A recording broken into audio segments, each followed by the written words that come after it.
Hi guys welcome मेरो mini ब्लगमा। म चाहिँ भैँसी चराउन जाँदैछु। घाम पनि चर्को चर्को। हमारे गांव में इतना ना घाम लगा कि मैं एकदम से काली हो गई। उकालो चढ़ी हम, फिर ऐसा उकालो चढ़ी, इतना उकाला है।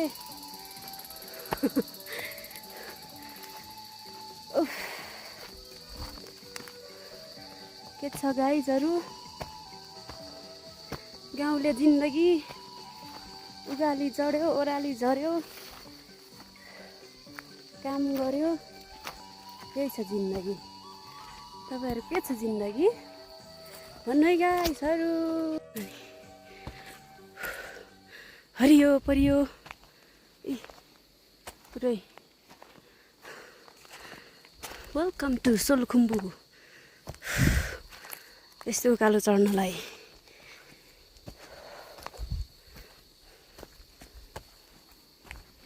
बहुत ही हरियो परियो रहेछ। थाकियो। बिसाउ गाइज बिसाउ। चौतारीमा शीतलु यो पिपलु हैन अरुई रुख हो।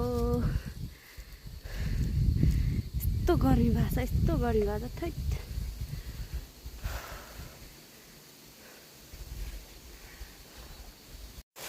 लागियो त के हो, बाटोमा पनि चिप्लिन्छ बाबै खुट्टा त। ए उकालीमा पनि हजुर म त चढ्दो रहेछु। उकालैमा मलाई छ सलाम, नगर जाऊ हिँड उकालो।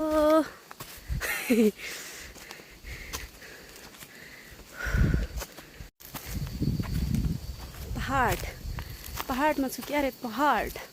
यो पहाड हेरेर कोही डराउँछ रे, म के गरौँ।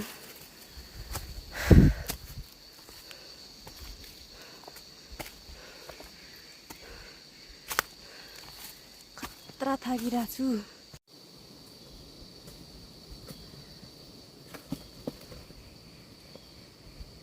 हाय यस्तो चर्को घाम लागेको छ उकालोमा, स्याफे हिँड्नु परेछ। भरै बिचैमा पानी पर्नु छ त यत्रो चर्को घाम लाग्नु किन किन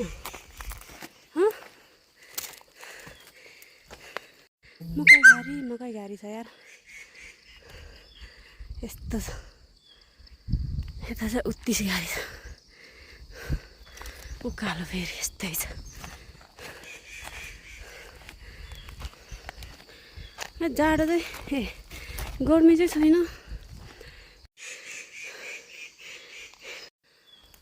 गर्मी चाहिँ छैन होइन, तर हिँड्दा त लास्टै पसिना आउँछ।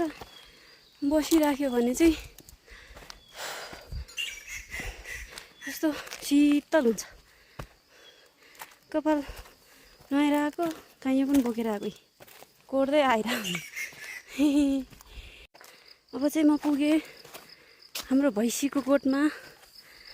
अब हामी भैँसीलाई पानी खुवाउँछ, घाँस खुवाउँछ, अनि घाँस काट्छ। त्यतिन्जेललाई मेरो मिनी ब्लग यही समाप्त गर्छु ल guys. Bye bye guys, see you soon अर्को मिनी ब्लगमा। बाई।